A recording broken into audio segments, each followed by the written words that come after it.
Hola amigos, ¿cómo están? Nos encontramos hoy en la sesión número 5 de nuestro programa virtual de 0 a 3, un buen comienzo de vida. Y el tema de hoy será ¿qué, cómo, cuándo y dónde aprenden los niños pequeños? Quiero agradecer a todos por la participación que han tenido en el foro. Hemos podido ver la realidad de muchas regiones de nuestro país. Y para leer algunas de las preguntas del foro del 21 de junio, comenzamos con la pregunta que es: en tu lugar de residencia, región, zona, ¿qué dificultades encuentras en relación a la aplicación de políticas intersectoriales de la infancia? Dentro de las respuestas tenemos: la mayoría de los participantes manifiestan que no existe articulación entre los sectores, hay duplicidad de esfuerzos, no hay coordinación entre las instancias central, regional y local. También comentan que a pesar que el país cuenta con políticas de atención a la primera infancia, muchas de ellas no se han implementado debidamente.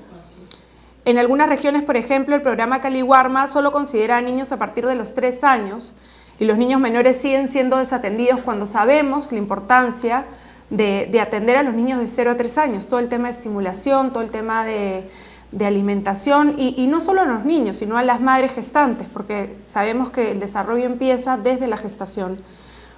También comentan que no existe seguimiento que garantice el cumplimiento de las políticas intersectoriales a favor de la primera infancia.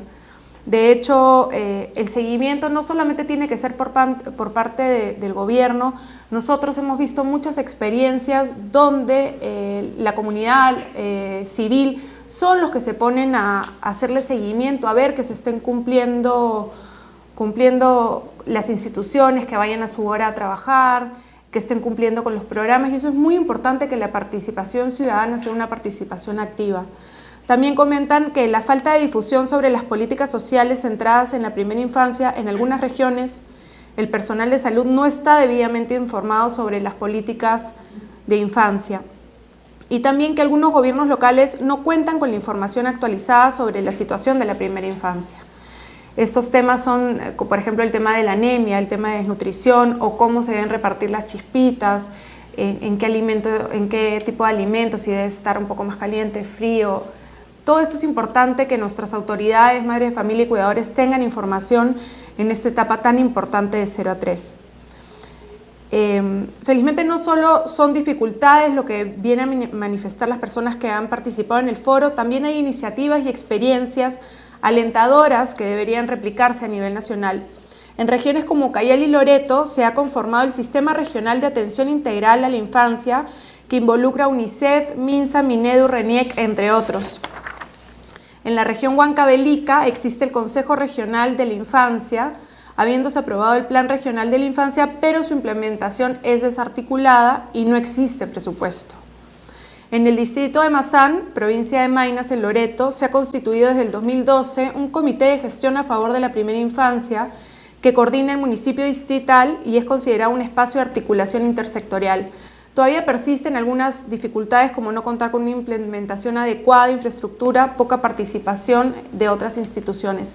O sea, como podemos ver dentro de los comentarios, de hecho sí hay iniciativas que estén prestando atención a nuestra primera infancia, pero todavía falta mucho, falta que sea intersectorial, que los diferentes ministerios, que las diferentes instituciones participen, y falta mucha información, y no solamente mucha información en nuestros gobiernos locales, sino falta información por parte del gobierno central para que los gobiernos locales sepan con qué herramientas cuentan para poder utilizarlas en su sector y de acuerdo a la realidad de nuestro país, porque somos un país muy diverso, tenemos costa, sierra, selva, y obviamente no se puede esperar que la cultura de la costa sea igual que la de la selva, ni siquiera en temas climáticos. Entonces es ahí donde tenemos que realmente ver las diferencias que hay para poder aplicar las mejores políticas para nuestros niños de 0 a 3 años y seguir luchando por ellos, seguir luchando porque no haya desnutrición, porque no haya anemia, que sabemos que afecta tanto en el desarrollo de sus cerebros, sobre todo de 0 a 3 años.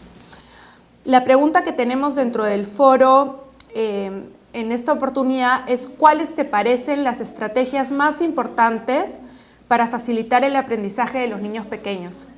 Acá lo que queremos es que nos indiquen qué piensan ustedes que son estrategias para facilitar el aprendizaje de los niños pequeños y qué los ayuda también en sí, en general, ustedes, qué aplican, si toman algunas medidas con sus hijos para que aprendan mejor, cómo lo hacen a través del juego, a través de estimulación. Siempre es bueno saber ustedes también qué experiencias están teniendo y qué experiencias hay en sus comunidades para ver y poder comentar si son las adecuadas y cómo deben llevarse estas. Hoy día tenemos a grandes invitadas que estarán en nuestro programa hoy. Tenemos a nuestra moderadora Ethel Gersi, que es la coordinadora pedagógica del programa virtual de 0 a 3 años, Elena Valdivieso, que es la directora académica del programa virtual de 0 a 3 años, y Dina Castro, que es profesora e investigadora en educación temprana, que viene desde la University of North of Texas. O sea, ahí tenemos a alguien que ha venido desde fuera para darnos sus conocimientos, para poder decirnos qué hay hoy en día en temas relacionados con la investigación de la educación temprana. Los invito a todos a participar en el chat en vivo. Recuerden que todas las preguntas que pongan en el chat serán contestadas por nuestras expertas de la mesa y así podremos tener una experiencia mucho más dinámica, porque lo que tratamos acá es que todas sus dudas fueran absueltas. Recuerden que los temas de hoy tienen que estar relacionadas las preguntas a qué, cómo, cuándo y dónde aprenden los niños pequeños, que es el tema del día de hoy. Así que pasamos a un corte y regresamos.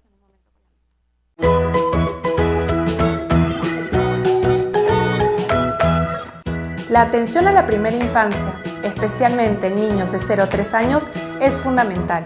Es por esta razón que, con el objetivo de propiciar un espacio de reflexión que sirva para fortalecer, actualizar y compartir información relacionada a los cuidados y educación de los niños de 0 a 3 años, la iniciativa Inversión en la Infancia, representada por Asociación Salgalú para el Desarrollo, en alianza con la Red Nacional de Promoción de la Infancia, presentan el programa virtual de 0 a 3, un buen comienzo de vida.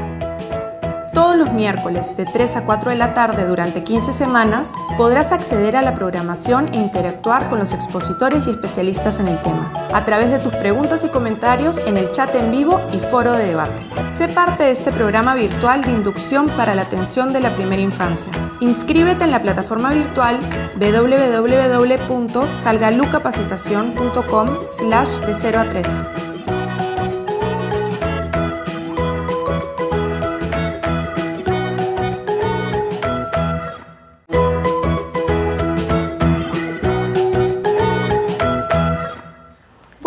Ahora vamos a continuar con la exposición de la doctora Elena Valdivieso, directora académica del programa virtual de 0 a 3 años.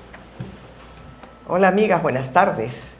Hoy día tenemos un tema que es muy amplio, tendría que desarrollarse en varias sesiones, pero vamos a tratar de hacerlo rápidamente por razones de tiempo y diremos lo más esencial. En verdad, muchas de estas cosas se van a tratar en las sesiones próximas, así que en detalle tendrán ustedes una mayor explicación.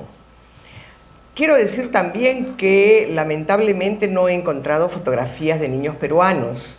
Estoy poniendo las fotos que hay en uso general, pero las fotos peruanas son fotos con niños que posan, entonces a nosotros nos interesaba poner a los niños en acción. Bueno, nuestro tema es lo que ustedes están viendo ahí en la pizarra, en el panel, y lo hemos denominado también la curiosidad y el asombro, que son elementos sustanciales en el niño. Vamos a empezar hablando un poco de la educación inicial. Nos alegra mucho que haya habido tanta participación y tanta información en lo que ustedes han respondido las preguntas de la semana pasada. Y por eso también me interesa aclarar algunos conceptos relacionados con este tema de las políticas. Empezamos con el tema de la educación inicial.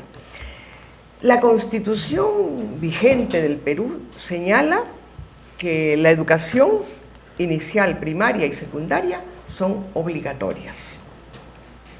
Luego, la Ley General de Educación también dice que la educación es un derecho fundamental de la persona, pero además establece que la atención debe ser para niños de 0 a 2 años y de 3 a 5 años. Y finalmente el reglamento especifica que hay dos ciclos, justamente el primer ciclo de 0 a 2 y el segundo de 3 a 5, o 3 a 4 o 11 meses, ¿no?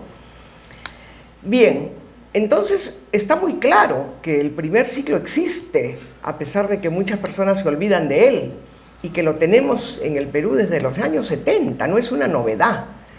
Para nosotros es sumamente importante, pero lamentablemente se han ido olvidando de la existencia de este ciclo y lo hemos ido dejando atrás. Vamos a hablar precisamente de los resultados de algunas investigaciones sobre el desarrollo infantil, que tiene que ver pues con este ciclo, ¿no? En primer lugar, que el desarrollo de la primera infancia tiene consecuencias duraderas en toda la vida de la persona, en su rendimiento escolar y en su vida adulta. Luego, que el cerebro es sumamente plástico en estas edades y muy sensible al ambiente en el que vive el niño. Y también que los niños pequeños que tienen un mejor desarrollo del lenguaje, del desarrollo del aspecto cognitivo, motor y socioemocional, también tienen mejores resultados en la edad adulta. Por otra parte, las mismas investigaciones, la siguiente, reconocen que los elementos exógenos, los de fuera del niño, como son la educación temprana, la nutrición, sumamente importante, porque ya vemos que la desnutrición y la anemia pues tienen consecuencias muy graves en el desarrollo y en el aprendizaje, ¿no?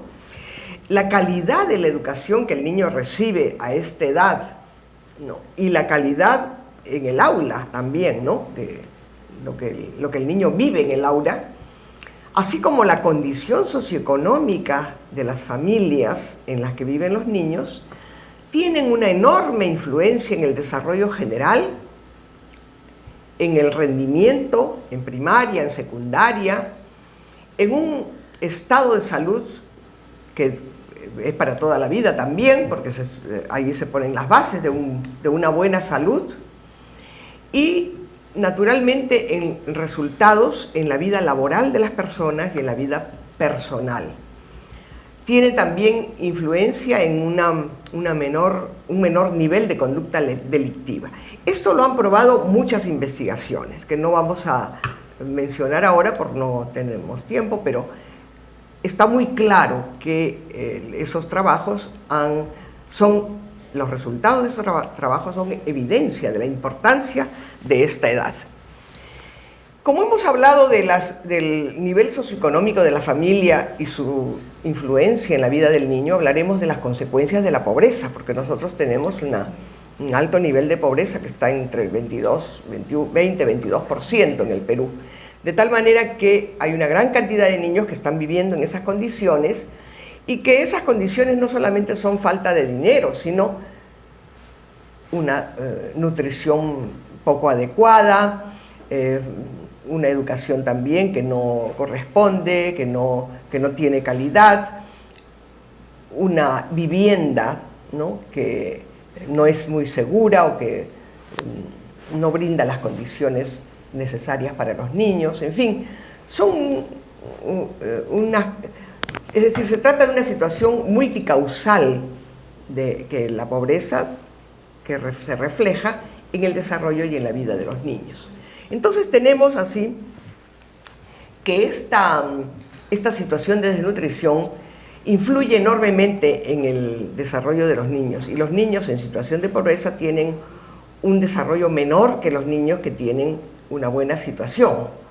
También tenemos otra situación, que en el mundo más de 200 millones de niños viven en pobreza, y esto hace que no desarrollen todo su potencial, ¿no?, que traen desde el nacimiento, porque el ambiente no es favorable para ese desarrollo.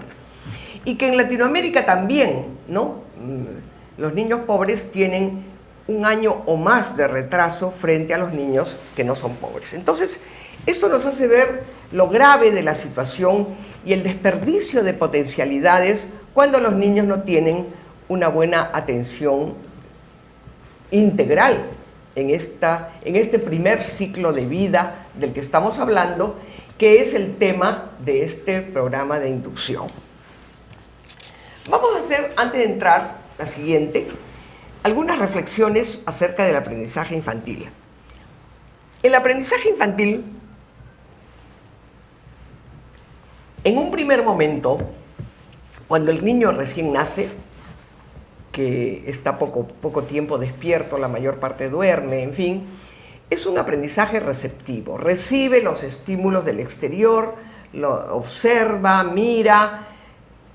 Todavía está en una etapa en que su reacción no es tan fuerte como en otras etapas posteriores, ¿no? Entonces el niño recibe, mira y observa, pero también explora. Cuando el niño logra una mayor coordinación de sus movimientos, un mejor manejo de su cuerpo, entonces el niño empieza a repetir ciertas conductas, ¿no? Por ejemplo, conductas de movimiento. Si toca sus manos, pues va a repetir ese movimiento de juntar sus manos o de tocar los objetos, o de repetir sonidos que él mismo también escucha o también va descubriendo, ¿no? Entonces se produce pues una mezcla de descubrimiento, de repetición y al mismo tiempo también de imitación. Piaget nos dice que hay una etapa en que el niño imita muchas cosas, efectivamente, ¿no? Lo vemos en los niños pequeños que imitan las conductas de los padres, imitan lo que ven. Es muy claro, por ejemplo, a los 4 o 5 meses, si nosotros nos acercamos a un bebito y sacamos la lengua, el niño va a observar, y si repetimos el movimiento, en 5 minutos el niño va a estar sacando la lengua, va a estar repitiendo la misma conducta, ¿no? Entonces, ¿por qué? Porque al niño le gusta, reconoce cierta conducta y la repite. Aprende entonces por imitación. Cuando son más grandecitos, imitan lo que hace la mamá cuando cocina, o cuando barre, o lo que hace el papá cuando se afeita, en fin. Bueno, la mamá también trabaja, ¿no? Entonces, no es que esté tratando de discriminar aquí los roles de los padres, pero los niños imitan lo que ven, lo que hace la mamá, lo que hace el papá. Y por fin tenemos el aprendizaje significativo. Cuando ya el niño tiene un cúmulo de experiencias sobre las cuales va a construir su conocimiento, entonces relaciona el conocimiento anterior con cualquier nuevo conocimiento que tenga y lo integra y lo estructura. Vamos a ver qué pasa con los niños recién nacidos, ¿no? ¿Qué y cómo aprende un recién nacido? El recién nacido en realidad está durmiendo la mayor parte del tiempo, se despierta por hambre, llora por hambre y se despierta prácticamente solo para comer. Está un ratito despierto, pero la mayor parte del tiempo duerme. ¿Por qué? Porque su cerebro está todavía en formación. Perdón. Está en proceso de una intensa conexión sináptica y mielinización, ¿no?, de los axones. Entonces, bueno, estas son explicaciones neurológicas que ya las han dado en las sesiones anteriores y sabemos que por eso es que el niño en este momento duerme. Y eso es sumamente importante para estas conexiones y esta mielinización, para que el niño se transmita el impulso eléctrico y el niño pueda aprender. Luego tenemos, siguiente, los niños escuchan todo lo que ven. A ver, pasamos, ¿sí? Perdón, al inicio de las actividades están concentradas en la supervivencia y en los cuidados del bebé. Entonces lo más importante es la lactancia, ¿no?, que luego se completará con la papilla cuando ya van apareciendo los dientes a los 5 o 6 meses, ¿no?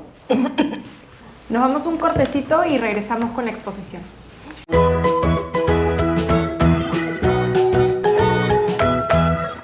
La atención a la primera infancia, especialmente en niños de 0 a 3 años, es fundamental.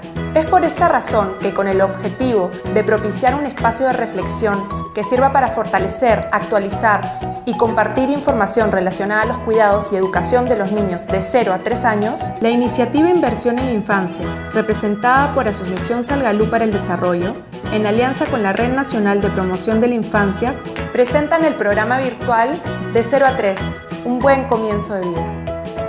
Todos los miércoles de 3 a 4 de la tarde durante 15 semanas podrás acceder a la programación e interactuar con los expositores y especialistas en el tema, a través de tus preguntas y comentarios en el chat en vivo y foro de debate. Sé parte de este programa virtual de inducción para la atención de la primera infancia. Inscríbete en la plataforma virtual www.salgalucapacitacion.com/de 0 a 3.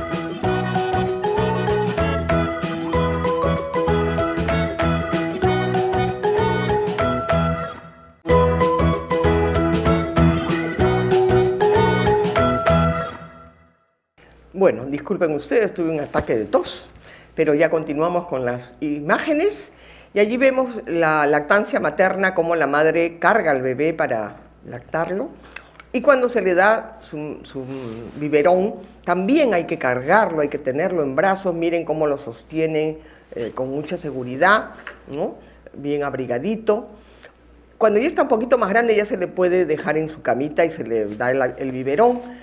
He puesto esa imagen porque es tan importante que alguien le dé el biberón, no que se lo dejen ahí con pañales, sostenido por pañales, porque el niño allí se puede ahogar, pueden ocurrir accidentes. Es muy importante que el adulto esté con el niño mientras toma su biberón.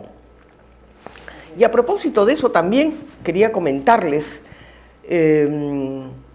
ha salido una noticia de una congresista australiana que ha ido a presentar su proyecto de ley amamantando a su bebé. Yo les pregunto a ustedes, a ver, ¿qué opinan?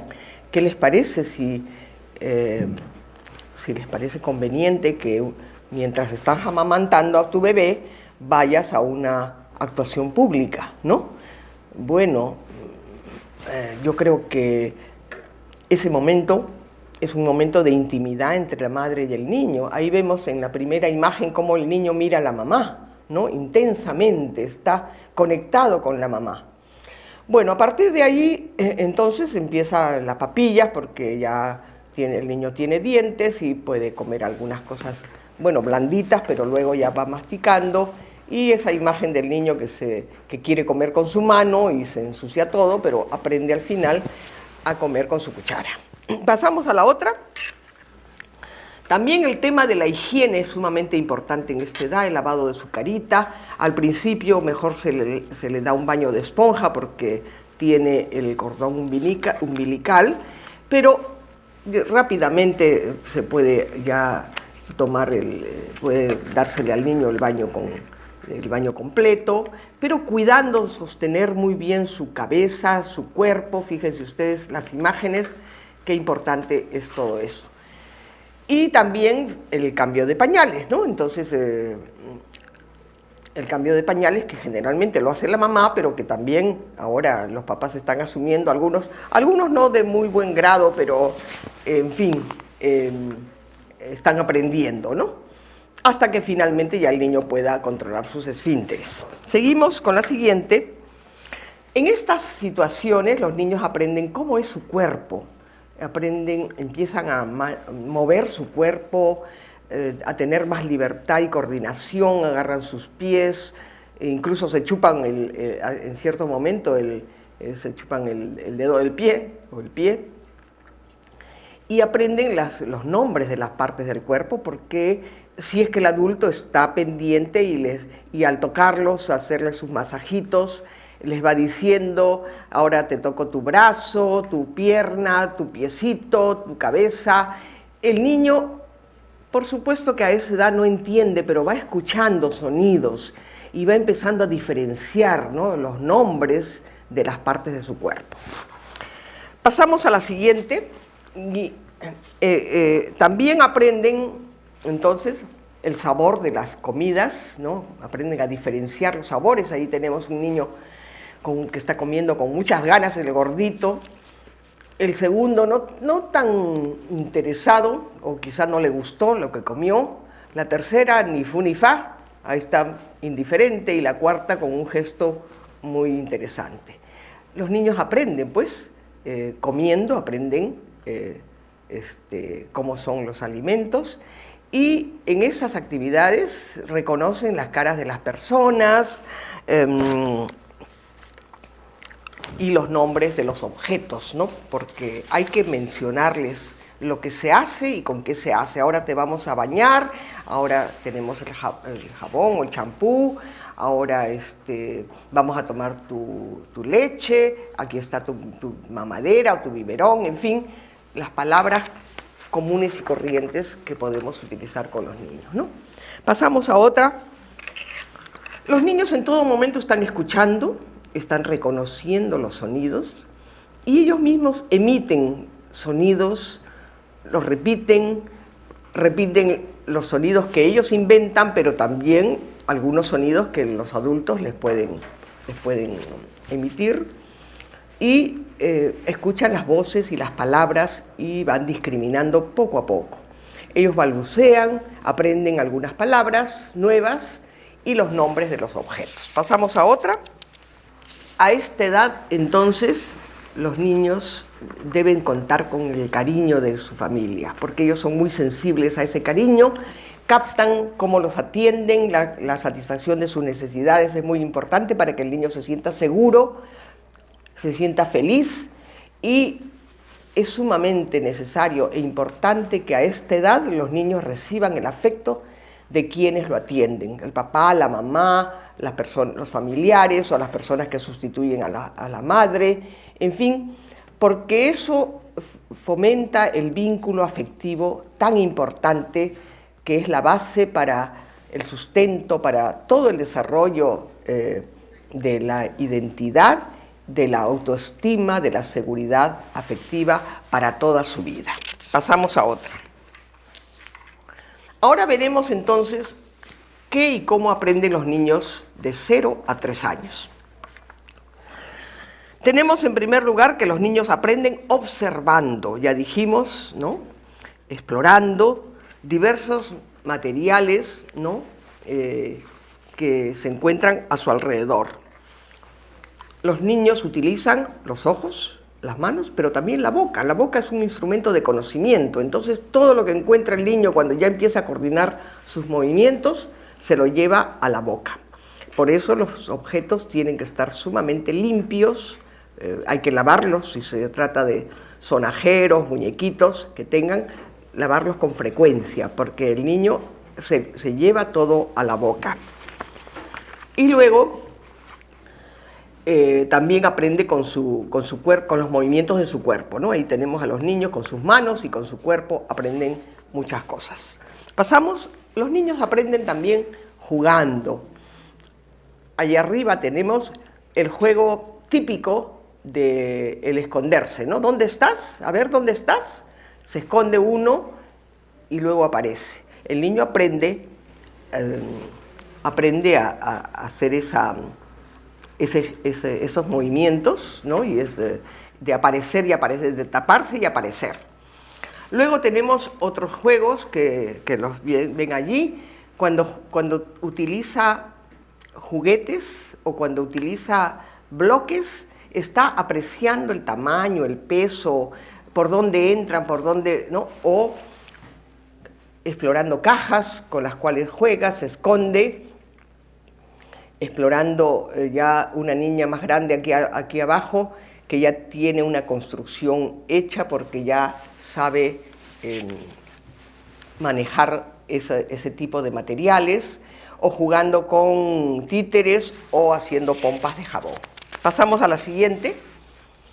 Los niños aprenden imitando. Ahí tenemos arriba a la izquierda el niño que saca la lengua, ¿no? Eso es lo que aprende rápidamente a imitar. Y luego ya imitaciones más complicadas como afeitarse, lavarse los dientes, hablar por teléfono, una serie de acciones, cocinar, por ejemplo, o dar la mamadera a las muñecas, los niños y las niñas, cocinar igual también los niños y las niñas, jugar al doctor, jugar a la tienda, servir el té a las muñecas Y aquí en el extremo inferior izquierdo tenemos a dos niños que se han disfrazado de pilotos de avión y tienen los brazos extendidos y están jugando a hacer el avión. Pasamos a la otra, a la siguiente. Los niños experimentan también, experimentan con la música, aquí con una marimba pequeña, experimentan con el agua, experimentan con su propia sombra, experimentan con la tierra, con la arena, es decir, la mayor cantidad de materiales que les sirvan a ellos para conocer y reconocer el mundo. Pasamos a otra.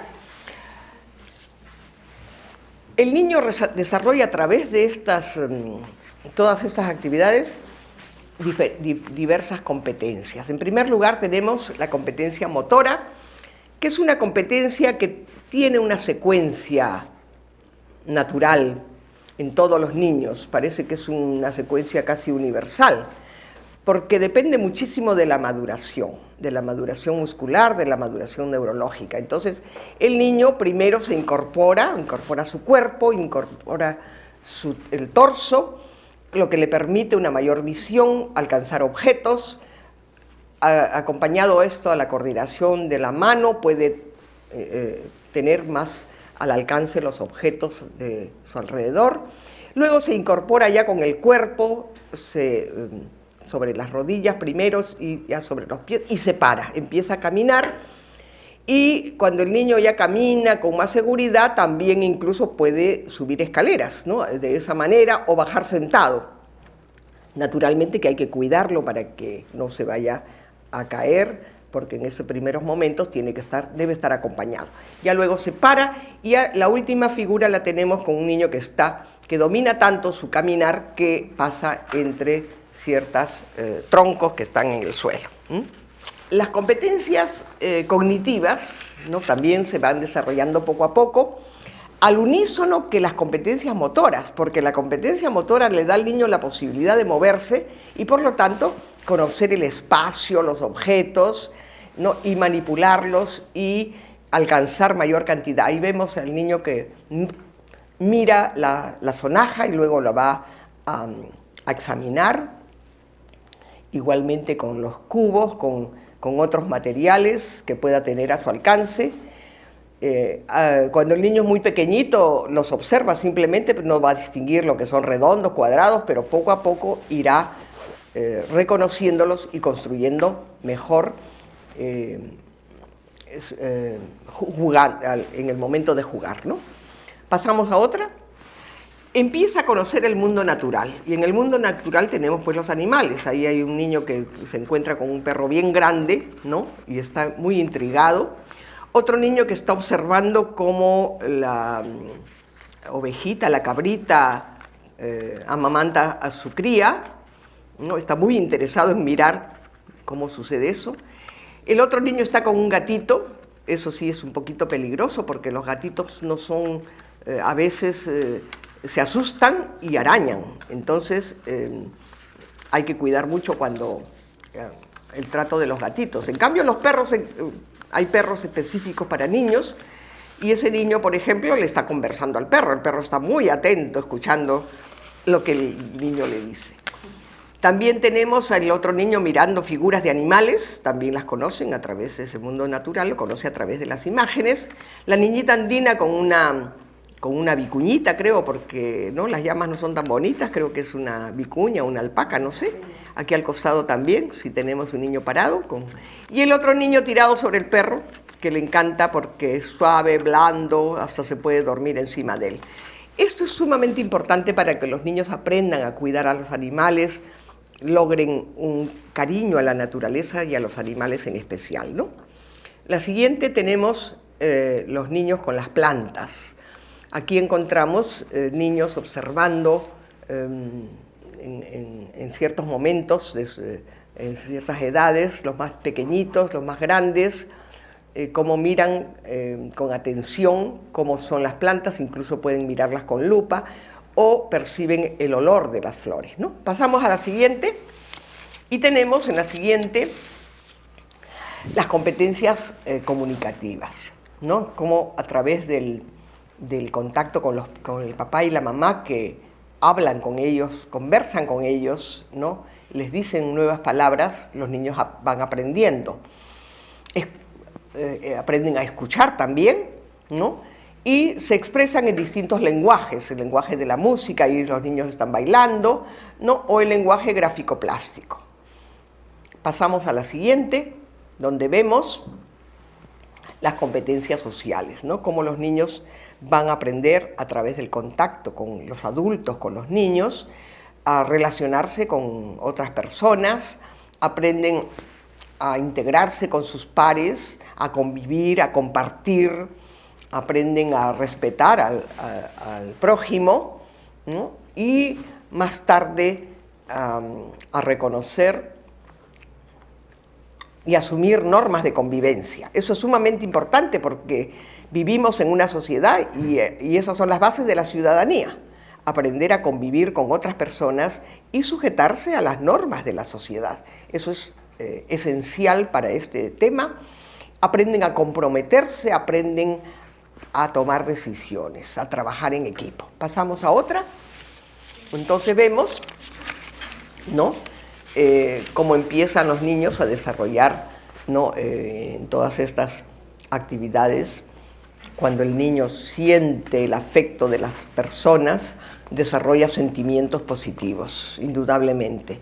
Un niño que tiene el cariño, que tiene las demostraciones de afecto de quienes lo rodean, es un niño que va a sentirse tranquilo, seguro, es un niño que va a ser feliz y va a hacer feliz a los demás. Pasamos a otra. Ahora, ¿cuándo aprenden los niños? Los niños aprenden en todo momento, aprenden todo el tiempo. Aprenden desde que están en el vientre de la madre, desde antes de nacer. Según los estudios actuales, los niños escuchan, los niños sienten las caricias, los niños también perciben sensaciones olfativas y gustativas en el vientre de la madre. Y después de nacer, entonces empiezan a estar más tiempo, ¿no? En contacto con personas, con objetos, y eso hace que se desarrollen, ya lo hemos visto. La neurociencia actual ha desarrollado muchísimo y sobre todo ha visto cómo, y se ha comprobado cómo cuando el niño escucha palabras de la mamá, del papá, sonidos, música, por ejemplo, si la mamá mira un programa específico, parece que cuando nace lo recuerda. Hay un recuerdo porque bueno, en primer lugar lo siente en el vientre porque se mueve, pero luego, cuando al nacer, hay señales y signos de que ese niño está reconociendo esa música o está reconociendo también los sabores de las comidas que la mamá ha tenido.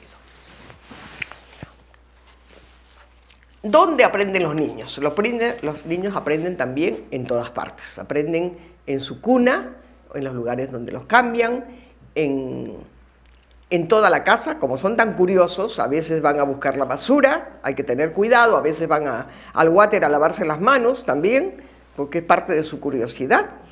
Y cuando encuentran un cajón abierto, también pueden sacar las cosas, ¿no? Entonces son un peligro realmente, un peligro público, porque pueden hacerse daño ellos mismos, pero también hacer un gran desorden.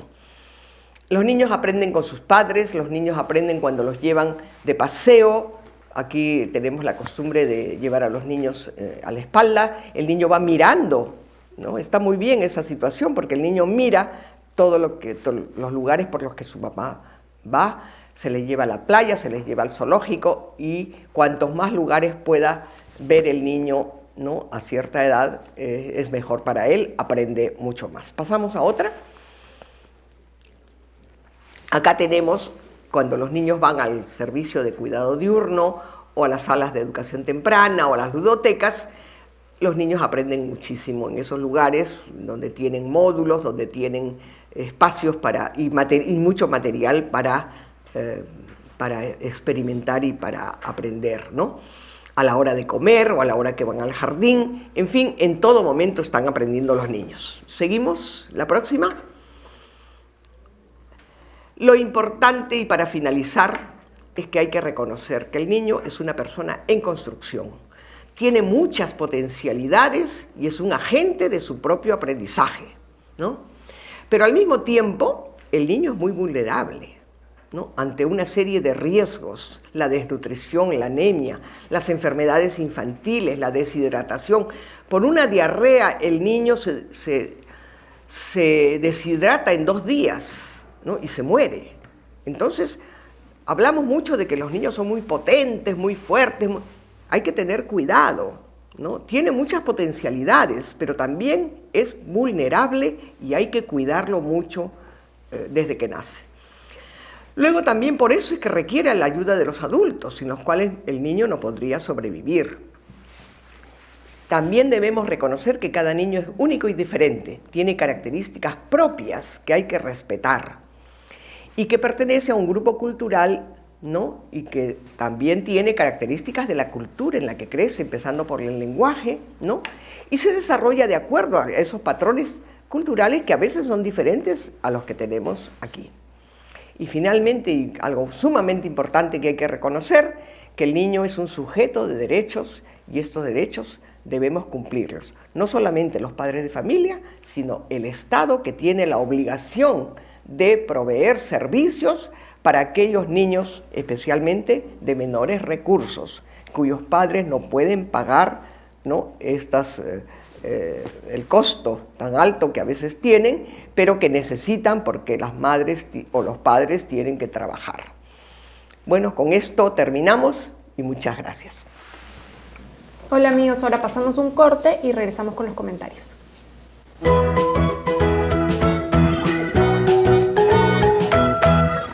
La atención a la primera infancia, especialmente en niños de 0 a 3 años, es fundamental. Es por esta razón que, con el objetivo de propiciar un espacio de reflexión que sirva para fortalecer, actualizar y compartir información relacionada a los cuidados y educación de los niños de 0 a 3 años, la iniciativa Inversión en la Infancia, representada por Asociación Salgalú para el Desarrollo, en alianza con la Red Nacional de Promoción de la Infancia, presentan el programa virtual de 0 a 3, un buen comienzo de vida. Todos los miércoles de 3 a 4 de la tarde durante 15 semanas podrás acceder a la programación e interactuar con los expositores y especialistas en el tema, a través de tus preguntas y comentarios en el chat en vivo y foro de debate. Sé parte de este programa virtual de inducción para la atención de la primera infancia. Inscríbete en la plataforma virtual www.salgalucapacitacion.com/de 0 a 3.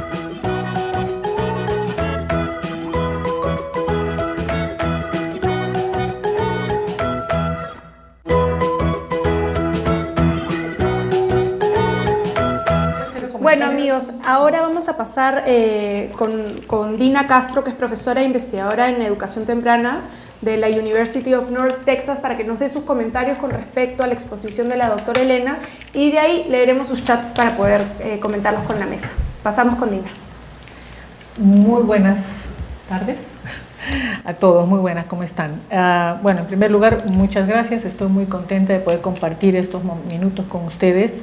Hemos aprendido mucho con la presentación de la doctora Valdivieso y quisiera yo solamente hacer algunos comentarios para justamente tomando los últimos puntos de sus comentarios que tienen que ver con la diversidad de nuestro país y la diversidad de culturas, la diversidad de lenguas en el Perú, que nos debe hacer pensar en el desarrollo de los niños y en el qué, en el cómo, especialmente, tal vez abriendo las perspectivas para pensar e incorporar las diferentes formas de pensar y de actuar en relación al promover desarrollo infantil. Entonces, en primer lugar, quisiera referirme al tema del manejo de lenguas. El bilingüismo, como sabemos todos, es una ventaja para cualquier persona y especialmente para los niños. Tratándose de niños tan pequeñitos, si pensamos en comunidades que hablan idiomas diferentes del castellano, por ejemplo, cualquiera de nuestras lenguas originarias, debemos de considerar la importancia de promover el mantenimiento de la lengua materna, especialmente si estamos hablando de bebés en esta etapa de los 0 a 3 años. La importancia de que esa madre se pueda comunicar con los niños, de que los niños tengan la oportunidad de poder en un futuro tal vez convertirse en personas bilingües. La ciencia nos ha demostrado los beneficios para el desarrollo cognitivo y para la vida que tiene el hecho de que una persona pueda ser bilingüe. Entonces, creo que eso es algo fundamental. Mirar el tema del bilingüismo desde el punto de vista de ventaja, no de un reto o de una desventaja. El otro tema importantísimo también y que se menciona al final es los niños pertenecen a un grupo cultural, pertenecen a una familia que responde a un grupo de creencias, de formas de ver la vida y el mundo y de prácticas específicas para desarrollar, para apoyar el desarrollo de sus niños. Entonces, creo que eso es también muy importante. Tenemos que ponernos con la intención, digamos, de desarrollar esos vínculos de colaboración con los padres de familia que nos permitan incorporar también sus pautas de crianza, las formas en que ellos ven y piensan que debe apoyarse a los niños, y desarrollar ese diálogo, ¿no? Ese diálogo de culturas es lo que nos va a ayudar a enriquecer y a todos con la intención de promover el desarrollo de los niños, que es lo más importante. Entonces, no sacar al niño de su entorno y aplicar actividades que no le dicen nada, ¿no? Sino más bien mirar al entorno en el que el niño se desarrolla y tratar de incorporar esos elementos en nuestras prácticas de apoyo al desarrollo infantil. Creo que eso quisiera yo que tendríamos realmente para poder trabajar una sesión completa sobre este tema, hablando de prácticas específicas. Les podría mencionar brevemente, por ejemplo, pensar en juegos, en historias que rescaten, que incorporen la cultura, las creencias, como les digo, las historias de los antepasados, de los abuelos, de la comunidad, ¿no? O sea, desarrollar vocabulario que tenga que ver con lo que los niños tienen a su alrededor. Creo que eso es muy importante, ¿no? El vocabulario se desarrolla, el lenguaje se desarrolla en función al contexto. No podemos desarrollar vocabulario en el abstracto. Entonces creo que partiendo de todos los elementos que han sido mencionados por la doctora Valdivieso en relación a cómo los niños aprenden, tenemos que ubicarnos luego, usar esa información y ubicarnos en los contextos específicos, ¿no? O sea, de este grupo cultural, digamos, estamos trabajando en Pucallpa, cultura Shipibo, o estamos en Amazonas con la cultura Wajún, conocer, ¿no? Aproximarnos a conocer y establecer ese diálogo con la comunidad y con los padres de familia que luego nos permitan incorporar en nuestras prácticas de cuidado prácticas que tengan sentido también para ellos, ¿no? Y que tengan sentido, por supuesto, en relación a las experiencias inmediatas de los niños y de las niñas. Promover el lenguaje, como les dije, en la lengua materna es fundamental. También tener una actitud abierta. A veces nosotros los profesionales nos ubicamos como expertos y llegamos a las comunidades y a nuestro contacto con las familias con esa actitud. Entonces, tal vez nos podemos presentar un poco críticos de ciertas prácticas que observamos en la comunidad que nos parecen que no son las prácticas adecuadas. Entonces, también tenemos que tener cuidado en tratar de abrir y mirar, incorporar qué de lo que ya ocurre en la comunidad, qué de lo que ya ocurre en el entorno familiar, son prácticas que realmente sirven para apoyar el desarrollo infantil y orientar a los padres, no sacarlos de su, digamos, si están viviendo en una comunidad rural, no llegar con pautas que corresponden a un entorno urbano, por ejemplo, y pretender que eso es lo bueno, eso es lo mejor y por lo tanto eso es lo que les vamos a enseñar a los padres. Entonces descalificamos sus creencias, descalificamos y los ponemos en un espacio negativo, cuando en realidad hay tanta riqueza que podríamos incorporar también de nuestras culturas originarias. Entonces, bueno, creo que voy a dejar ahí los comentarios. Como les digo, creo que podríamos tener toda una sesión para hablar sobre esos temas, pero creo que con esto podemos ya pasar al chat y escuchar los comentarios que ustedes tengan para nosotros y sus preguntas. Gracias.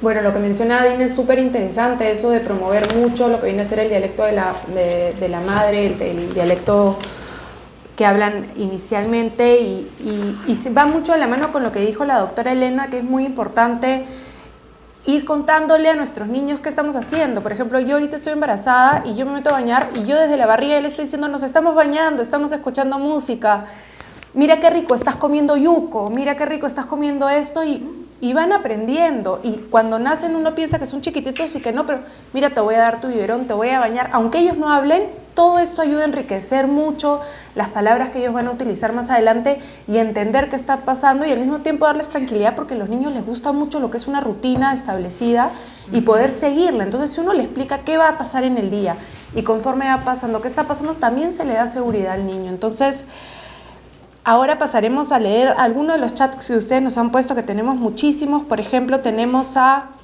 Nancy desde Puno, que nos pone: el juego es la principal estrategia de aprendizaje. Ese es un comentario que ella pone como relevante. Tenemos a Julia desde Puno también, que pone: los cuidados infantiles son importantes para un buen desarrollo del niño. También tenemos a Marcelina desde San Juan de Miraflores, que nos pone: la pobreza no solo trae consecuencias en el desarrollo del niño, sino también en la familia. Tenemos también a Nancy, nuevamente de Puno, que nos pone: es necesario conocer cómo aprenden los niños para poder fundamentar las estrategias oportunas. Y tenemos a Mayra desde Cusco, que nos pone: el amamantar es un derecho, pero también es un momento de respeto hacia el bebé, por lo que considero necesita un espacio tranquilo y con el tiempo necesario para que pueda disfrutar la alimentación y la conexión con la madre. Esto va con respecto al comentario que hizo la doctora Elena sobre qué piensan ustedes, si alguien debería amamantar tal vez cuando está en público, con trabajo o algo, ¿no? Si consideran un momento más especial o no. Creo que eso también depende de la situación a veces de la madre, porque si tú estás trabajando y no quieres dejar de amamantar, también si no tienes el espacio, ahí tienes que ver. Creo que siempre priorizar la lactancia materna es lo más importante, y si se puede aparte tener un espacio especial y un momento especial y tomarse 2 minutos para hacerlo, 5 minutos para hacerlo con tranquilidad, aún mejor. Y también tenemos otro comentario que es: buenas tardes, que es Juan desde Huancavelica. ¿Qué tan bueno es usar biberón o no en los bebés? Entonces pasamos con estas preguntas y estos comentarios a la mesa y después seguimos leyendo las demás preguntas del chat. Bueno, escuchamos los comentarios, no sé, Elena, de repente la primera parte, las preguntas que... Muchas gracias por las preguntas, muy interesantes, los comentarios también. Efectivamente, la pobreza tiene consecuencias no solamente en los aspectos de desarrollo cognitivo, emocional, sino en la salud. Si los niños están malnutridos, tienen anemia, pues su organismo no va a ser un cuerpo fuerte que resista las enfermedades, al contrario, ¿no? Y entonces toda esta situación va a ocasionar, y está comprobado, que enfermedades de los adultos tienen orígenes en la situación de la pobreza. Y la pobreza, lamentablemente, es un problema transgeneracional, que ya lo ha dicho Birch, con el famoso círculo de la pobreza, que una madre pobre, malnutrida, con muy poco nivel de instrucción y de educación, tampoco va a atender bien a sus hijos van a vivir en un ambiente pobre, reducido, porque ella no ha tenido oportunidades, porque ella no ha tenido posibilidades, y esos niños igualmente van a seguir ese mismo camino, ¿no?, de la pobreza. Por eso es que a la educación inicial se le denomina el mejor instrumento de lucha contra la pobreza, porque si damos oportunidades y posibilidades a los niños para que desarrollen todas las potencialidades que tienen, con las que han venido al mundo, ese niño logrará salir de la pobreza, logrará romper ese círculo de la pobreza, ¿no? Yo creo que tus comentarios han sido muy interesantes. Me parece que la profesora debería buscar esos datos de cuentos, canciones, ¿no? De la comunidad. De la comunidad, para poder, ¿no? Sí. Tenemos por ejemplo, hace poquito tuvimos una experiencia, hace un año ya creo, en Amazonas con alguna colega precisamente de la Universidad Católica, y nos dimos cuenta, por ejemplo, de que a veces estábamos con la comunidad Wajún, con un grupo de maestras del nivel inicial, y preguntando qué canciones usaban, nos cantaban canciones en el idioma Wajún, pero que eran traducciones de canciones pues occidentales totalmente, ¿no? Entonces, ¿por qué hablar pues de animales que ni siquiera existen en esa zona, ¿no? Que eran parte de esa canción, que ¿no? los niños ni conocen. Ni conocen. Entonces nuestra colega les pide a las docentes como actividad pensar. Ahora, piensen de repente, si no quieren, no cambian, usen esa misma música, pero piensen cambien en la letra, para hablar sobre el bosque, claro, lo propio, aquí, los animales que están alrededor. Y esa fue una actividad preciosa que hicimos, porque las maestras realmente terminaron, y por ahí tomamos algunos videos, terminaron cantando sus propias canciones que habían elaborado pensando, ¿no?, en su lengua, pero también incorporando las características de la comunidad. Entonces, Dina, eso es posible. Sí, esto que dices es perfecto, porque justamente uno de los temas que se ve es que muchas veces se fuerza y se ajustan las experiencias de aprendizaje sin rescatar aquello que es lo propio de cada cultura.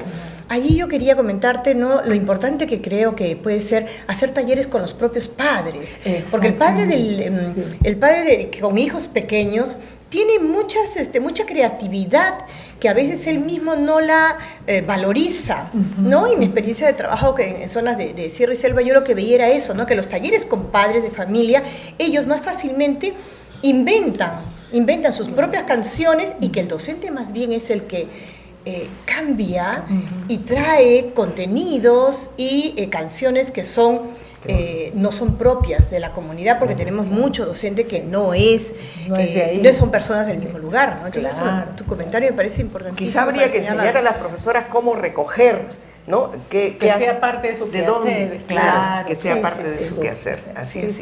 El otro tema que me pareció sumamente importante es el de los biberones, que nos puede contar un poco. No, yo estaba preparando una pregunta para ustedes dos, la verdad. Yo lo que les quería era comentar, ¿no?, que en realidad el uso del biberón para MINSA, el Ministerio de Salud no recomienda el uso del biberón, y es algo que forma parte de una campaña que es bastante fuertemente exigida. Pero no lo recomienden los servicios públicos, porque en el hogar todo el mundo usa biberones. Lo que ocurre es que el problema tiene que ver con una mirada preventiva, muy preventiva, un enfoque preventivo en salud, que lleva a que se busque evitar todas aquellas situaciones que las condiciones, las faltas de higiene en cuanto al manejo del biberón, que se cae al suelo, igualito pasó con el uso del chupón, y es una mirada preventiva. Sin embargo, lo que estamos viendo es que cuando uno visita los servicios educativos, ¿no?, para niños pequeños, en general las directoras, las profesoras, ¿no?, del nivel del primer ciclo, te refieren las dificultades que tienen con esta norma, ¿no? Y tenemos instituciones... ¿Cómo le dan la leche? ¿Con cucharita? Con cucharita. A un bebé con cucharita, bebé pequeño, qué difícil, ¿no? Con tacita. Claro, y esa era mi pregunta hacia ustedes, porque esta es parte de una normatividad a nivel nacional, ¿no?, del Ministerio de Salud. Entonces, es importante conversarla y discutirla, porque nosotros vemos que en los hogares, donde los padres tienen mayores niveles educativos, sí se sigue usando el biberón, ¿no? Es en general, ¿no?, cuando no... Claro, la succión es un elemento básico en los primeros meses de vida, y hay una vivencia relacionada con la calma que produce al niño la succión por el placer innato, ¿no?, de este gesto, de esta actividad y de esta necesidad vital, ¿no?, porque el amamantarse para el bebé es como él se alimenta de manera natural, ¿no? Pero sí, yo más bien les iba a preguntar qué pensaban ustedes de eso, porque en realidad es una norma, o sea, es una norma, ¿no?, que a veces educación no sabe cómo manejarla, porque la buscan implementar, pero en estos servicios empezar a dar con la cucharita, con el vaso, la demora para el niño, la falta de un contacto más directo con el bebé, ¿no? Todo eso. Yo creo que ese es un tema que habría que discutir, porque en realidad lo que estás diciendo de la fundamentación de la succión tan importante, yo creo que es un argumento muy que debieran ser conocidos.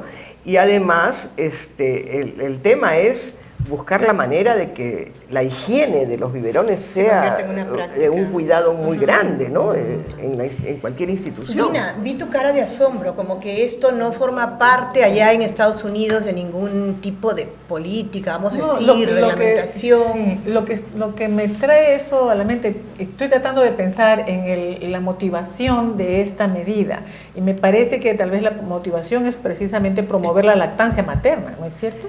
No tanto, es un tema más de prevención de la salud infantil. Muchos niños, incluso institucionalizados. Es un tema de higiene básicamente y de prevención de enfermedades, ¿no? Bueno, ahora vamos a pasar con más preguntas del chat. Como nos queda muy poco tiempo, voy a leer solo las que creo que no han sido respondidas ni con la exposición ni con los comentarios actuales, y cualquier cosa igual se les va a responder directamente para que no se queden con ninguna duda. Por acá, por ejemplo, nos ponen, Delda, desde Huamanga, nos pone: buenas tardes, muy interesante la exposición. Mi consulta es, ¿qué de cierto existen los dichos o creencias de que al momento de lactar a los bebés no solo se les transmiten los nutrientes, sino también los aspectos emocionales de la madre?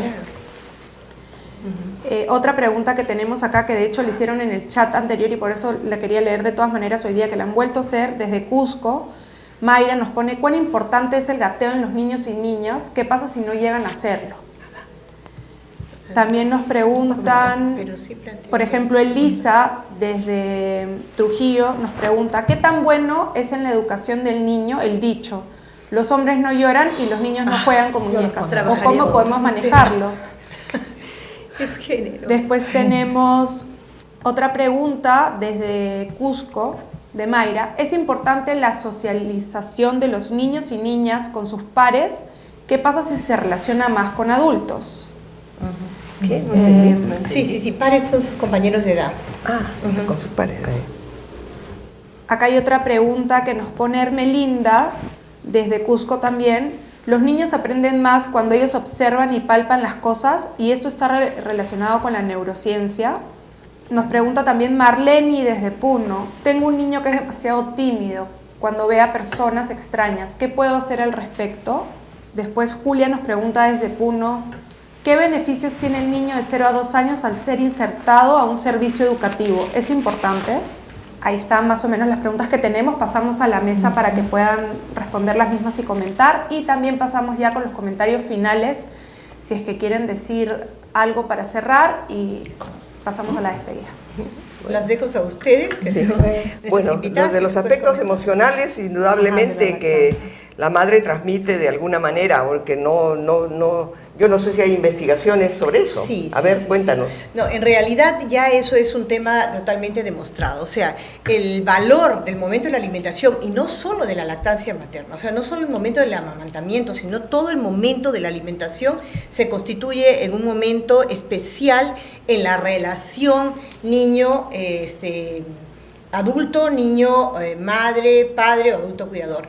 Esto es lo que se habla hoy en día cuando ya hablamos de alimentación responsiva, ¿no? La alimentación responsiva se refiere a la calidad y a la calidez con la que se realiza esta rutina de la vida diaria. Algo que quedó claro en la exposición de Elena es que la mayoría de las experiencias de aprendizaje de los niños pequeños se dan insertadas o incorporadas a las rutinas de vida diaria. Y una de las rutinas de vida diaria más básicas y la más importante en los primeros 2 años de vida son los momentos de la alimentación, donde el niño comparte con la madre, y además el niño es un ser eminentemente perceptivo. O sea, no es solamente, como se pensaba antes, un ser reactivo, es muy perceptivo a las características emocionales, al trato que el adulto le da, a ese tipo de vinculación que establece la madre a través de miradas, gestos, sonrisas, la dulzura con que se carga el bebé, etcétera, ¿no? Eso es muy importante. Entonces, el tema del amamantamiento en público, yo no le veo razón de ser, francamente. Quizás,